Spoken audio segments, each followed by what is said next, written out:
दुल्हन एगो जरूरी बात बतियावे के बात तोहरा से तनी कहने आइया। बाद में बुआ जी, माँ के बहुत सारे कपड़े प्रेस करने हैं। हाँ? अरे सासे के कपड़ा लत्ता ठीक करत रहबू कि अपने जिंदगी के बारे में भी कुछ सोचबू?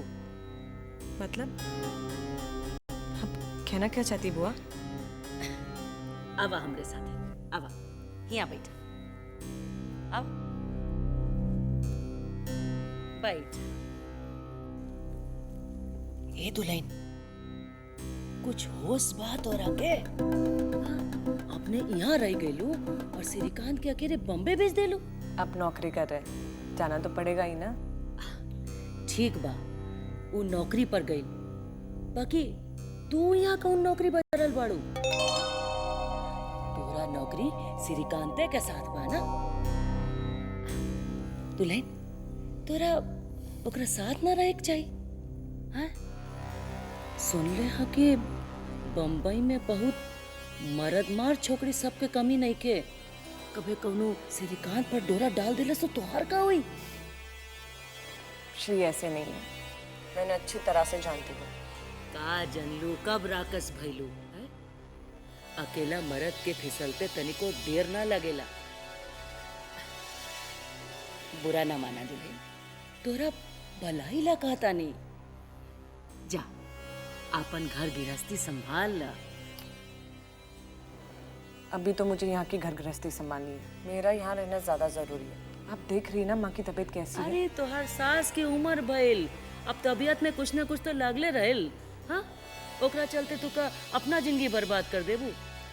ऐसी कोई बात नहीं बुआ जी, लेकिन मेरा यहाँ रहना ज्यादा जरूरी है। अरे का तू भी इतना पढ़ा लिखल हो के अनपढ़ गवार महरारू जैसन बतिया बताड़ो। हम तो कहता नहीं काले बॉम्बे का टिकट कटावा। हाँ, जा दुल्हन, जाकर अपन घर गृहस्थी संभाल ला।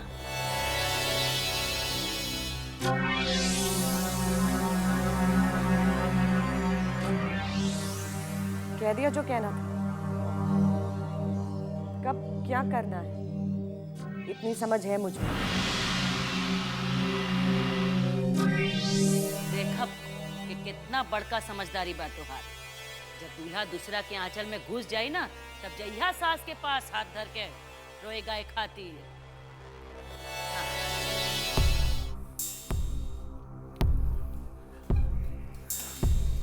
अपना प्लान कहाँ तक आगे बढ़ा काका? गिरधारी तैयार हो गया। पहले तो बहुत नानुकुर कर रहा था, बाकी जब थोड़ा उंगली टेढ़ा की है तो आ गया रास्ता पर। वैसे उसका डरना भी अपनी जगह ठीक है। बबन लाल को खत्म करने का बात कोई हंसी ठट्टा तो है नहीं, बहुत ही डरा रहा था।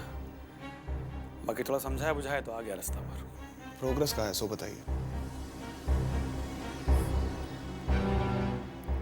कुश्ती कंपटीशन में आ रहा है बबन, मुखतिथि बनकर। ये तो बढ़िया खबर सुना है काका। आगे का इंतजाम? नहीं, अपना तैयारी चारों तरफ से बैठे। इत्मीनान रखो, कहीं से भी कोई कोर कसर नहीं छोड़े।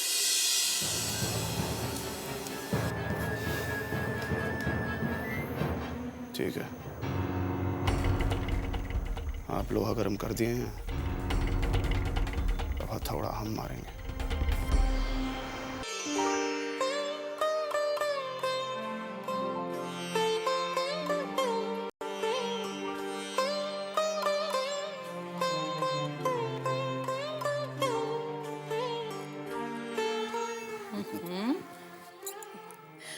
इतना सज धज के कहाँ जा रहल बानी रवा?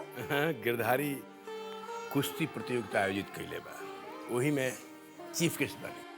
अरे कुश्ती उस्ती में जाए के का जरूरत बा? वहाँ जाए के कोनो फायदा बा का? हर जगह फायदा ना दिखल जाला। हद कर देलू, का लेक्चर देत रहलू कि घर में काहे बैठल बानी, बाहर कहानी निकलत, इलेक्शन लड़ी, मिनिस्टर बनी, चीफ मिनिस्टर बनी, कुश्ती में जा रहल बानी तो मना कर रहल बानी। अरे पब्लिक फंक्शन बा, पब्लिक से मिले, हाथ जोड़े, लोग के पीठ थपथपाए, आशीर्वाद दे, कुछ बुझाता? जाई नू? हाँ, जाए। जाए। हाँ चलिए जिया जी रेडी कहाँ रेडी? हम चलम कुश्ती प्रतियोगिता में। कुश्ती में जैला के कोनो जरूरत नहीं है। मितवा भलवा जाता रहता हमरा संगे। नेपाल से माल आई बा, जाके रिसीव करो अपनी के। अच्छा पर जिया जी एक बार ले चलना आज। दिन भर तू बिंदा महाभारत में चले बार लोनी घर में। कुश्ती का बाखनी के सामने कुश्ती देखिए। जाके काम करो। दलिन दीदी एक बार मौका मिल जिया जी हमें काम करा। अरे तो कोनो बात नहीं, दूसरा टाइम। आज हम घर में कर लेंगे कुश्ती, कोई बात नहीं है। हम आप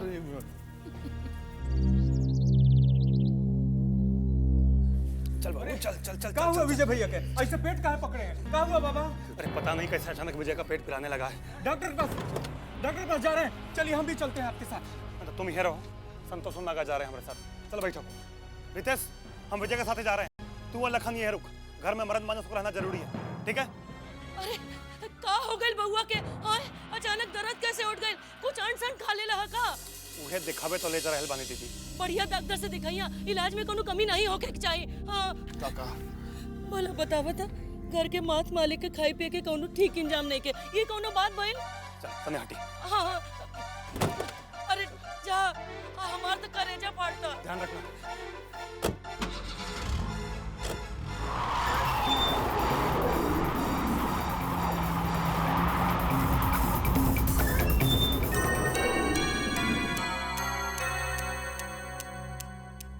लखन ये विजय कंतवा के पेट में दर्द कैसे हो गया रे? इहो कोनो पूछे वाली बात है भैया जी। अब बीमारी है हमारी, केहू के कही के थोड़े ही आता है। दर्द उठा सो उठ गया, अब इसमें वो क्या कर सकते हैं भला। वही तो, आजकल ये सब कुछ बहुत अचानक हो रहा है। कि विजय कंतवा के पेट में दर्द पहले भी हुआ था? ना, हम तो पहला बार देखे हैं। इसीलिए तो हमको उसका पेट दर्द पे भरोसा नहीं हो रहा। क्या बतिया रहे हैं भैया जी? हम पास जाके देख के आए हैं ना। दर्द से बहुत छटपटा रहे थे बेचारे, उनका मुंह एकदम उतर गया था। अच्छा, इतना दर्द हो रहा था? कौन अस्पताल में गया है, कुछ पता है तो रहा? इला ये तुम पूछना ही भुलाई गए। बाकी आप ही सब काहे पूछ रहे हैं भैया जी? कोनो बात तो नहीं है ना? अरे बुढ़बा, इतना भी अक्ल नहीं है। पेट दर्द का मामला कोई छोटा मोटा मामला नहीं है। कहीं पेट में अपेंडिक्स फट गया तो पटना जाना पड़ सकता है। ये क्या बात कर रहे हैं भैया जी? हम तो मामूली पेट दर्द समझ रहे थे, इतना डेंजर बात हो सकता है ये तो हम सोचे ही नहीं थे। अरे जितना अक्ल होगा उतना ही तो सोचेगा ना। यही से तो पूछ रहे हैं कि बबुआ कहाँ लेके गया है विजयकांत को। कह रहे थे कि डॉक्टर के पास लेके जा रहा हूँ, लेकिन कौन डॉक्टर के पास ये तो हम पूछे ही नहीं। अरे तो पूछना चाहिए था ना। वहाँ आदमी जन का जरूरत पड़ेगा तो कैसे पता चलेगा हम लोग को?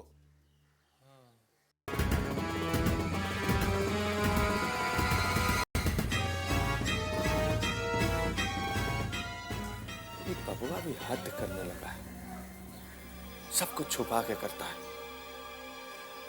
किसी पे भरोसा ही नहीं है इस घर में। कहाँ लेके गया होगा विजय कंतवा को? आप इत्मीनान रखिए भैया जी, बाबा उनको ठीक ही जगह लेके गए होंगे। माँ आपने बुलाया? हाँ दुल्हन अब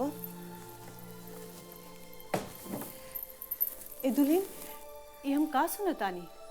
ममतवा कहत रहे कि विजयकांत के पेट में एक बार की बहुत तेज दर्द उठ गई बा। वो बाबा उन्हें लेकर अस्पताल गए हैं। बाहर की चीज तो ओकरा खाए पिए की आदतें नहीं गई, फिर ये अचानक पेट में दर्द कैसे उठ गई? ये बात तो मेरे भी समझ में नहीं आ रही है माँ।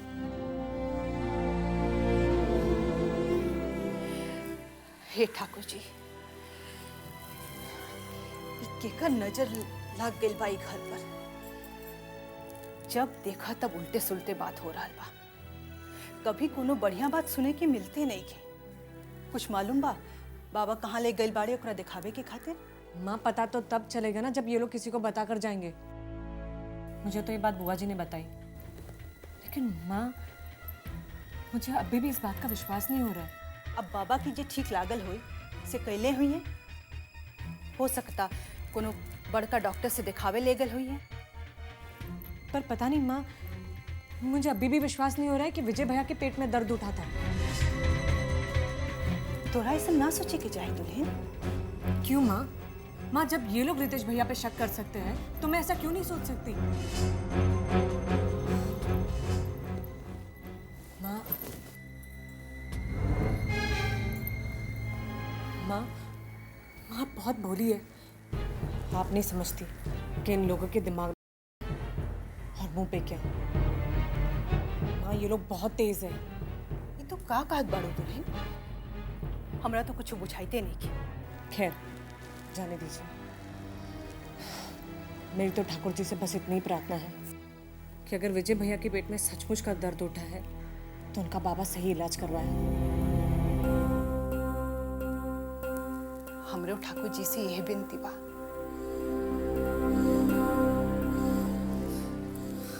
ठीक है माँ, मैं चलती हूँ, देखती ममता क्या कर रही है।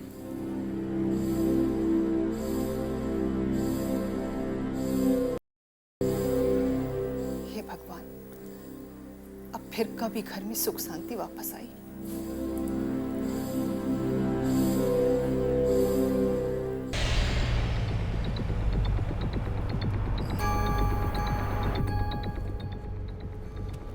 रितेशवा हमारी आंख में खटक गया है। अब भरोसा के लायक रह नहीं गया। काका हमारा तो मन नहीं मानता। काका रितेश चाहे जैसा भी आदमी है, हमको नहीं लगता वो अपना ही घर में कुछ उल्टा सुल्टा करेगा। हो सकता है तुम अपनी जगह सही हो, बाकी कौन सही है और कौन गलत ये तो वक्त बताएगा। बब्बन लाल वाला प्लानिंग सबसे छुपा कर रखना बहुत ही जरूरी था। यही से हम यहाँ के किसी भी आदमी कोई प्लान में शामिल नहीं किए। जे भी हैं सब तुम्हारे आदमी। ठीक है काका, आपका जिंदगी का अनुभव हमसे ज़्यादा है। आप जो भी कीजिएगा उचित ही कीजिएगा।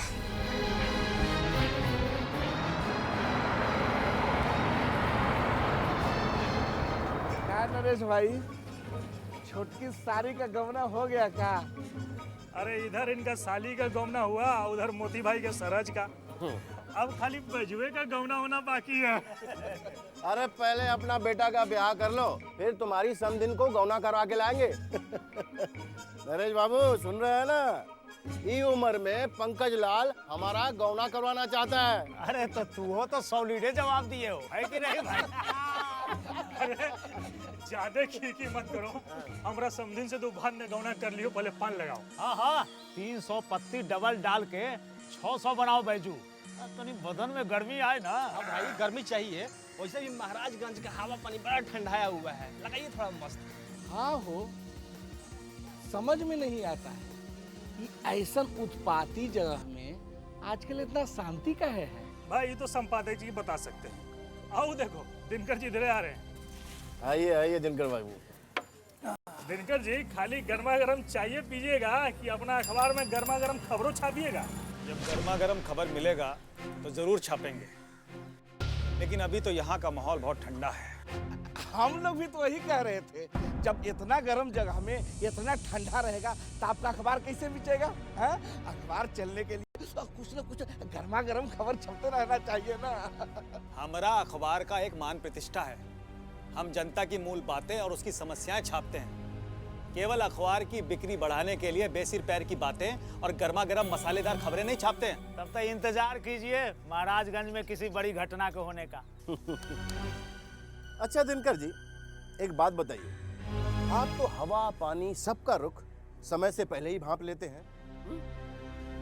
एक बात बताइए, आज महाराजगंज में इतना शांति क्यों है? ये तूफान आने से पहले की शांति है बैजू। देख लेना, एक बहुत बड़ी घटना यहाँ महाराजगंज में घटने वाली है। ये हमारा अनुभव बोल रहा है, लेकिन क्या ये हम अभी नहीं कह सकते।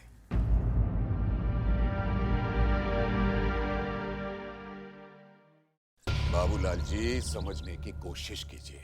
देखिए, ये मामला सिर्फ मेरे भतीजे के चुनाव लड़ने भर का नहीं है। उसे तो मैं किसी भी सीट से चुनाव लड़ाकर उसको विधायक बनवा सकता हूं। बैठ के बात करते हैं। हाँ आइए। मुख्यमंत्री जी, अब काहे इतना टेंशन लेते हैं? भतीजे को दूसरी जगह से खड़ा कीजिए। बबन लाल को लड़ने दीजिए ना इलेक्शन, लालाराम वाले सीट से। आप हमारी बात को समझना ही नहीं चाह रहे।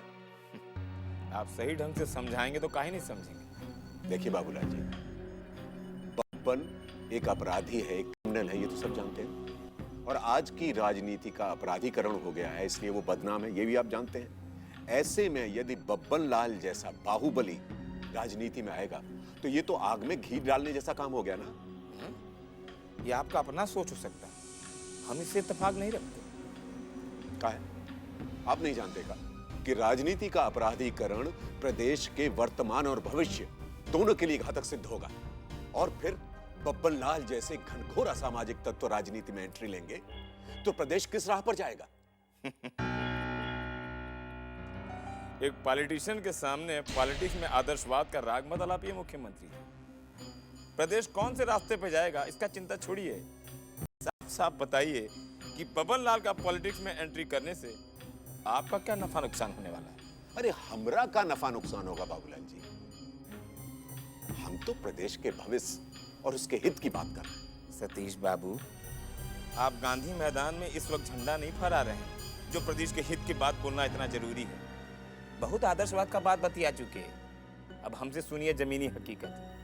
मतलब ये कि आप नहीं चाहते कि बब्बन लाल प्रदेश पॉलिटिक्स में एंट्री करे, क्योंकि एक बार वो विधायक बन गया तो मिनिस्टर बनना उसका तय है, और इसका कारण भी आप अच्छी तरह समझ रहे होंगे। नहीं, हम कैसे समझेंगे? उनसे तो आपके ज्यादा नजदीकी संबंध है। आप जानबूझकर नादान बनना चाहते हैं तो हम भी से सुन लीजिए। बब्बन लाल एक बार मिनिस्टर बन गया तो चीफ मिनिस्टर बनने का सपना देखबा ही करेगा। आप तो अच्छी तरह जानते हैं, उंगली पकड़ते पकड़ते पहुंचा पकड़ने का उसका बहुत पुराना आदत है, और ये आदत लगवाया है उसकी माननीय धर्म पत्नी श्रीमती दुलारी जी ने। बाबूलाल जी काहे बुझावल बुझा रहे हैं? सीधी बात कहिए ना, क्या कहना चाहते हैं आप? हम भी सीधे और साफ बात करने में विश्वास रखते हैं मुख्यमंत्री जी, और सीधा साफ बात यह है कि आप अपने भतीजे को इस प्रदेश का मुख्यमंत्री बनाना चाहते हैं, इसीलिए इतना बरिस में उसको ठोक पीट कर इस प्रदेश पॉलिटिक्स में उसको डायरेक्ट घुसने लायक बना रहे थे। काम गलत कह रहे हैं। अब आप सब जान ही गए तो क्या कहना और सुनना। अब तो आप बब्बन को चुनाव लड़ने से रोकने का कोई रास्ता निकालिए। वैसे भी विजयकांत की घटना के बाद आपके और बब्बन के संबंध काफी प्रगाढ़ हो गए। बार बार उस बात का जिक्र करना बहुत जरूरी है क्या? किसी का मजाक उड़ाने में आपको बहुत मजा आता है क्या? अरे बाबूलाल जी, अरे भाई हम तो ऐसे ही कह रहे थे। सुनिए, कोई रास्ता निकालिए ना। एक रास्ता है। क्या? दुनिया से उसका टिकट कटवा दीजिए, फिर वो कभी इलेक्शन का टिकट नहीं मांगेगा। क्या बोलते हैं?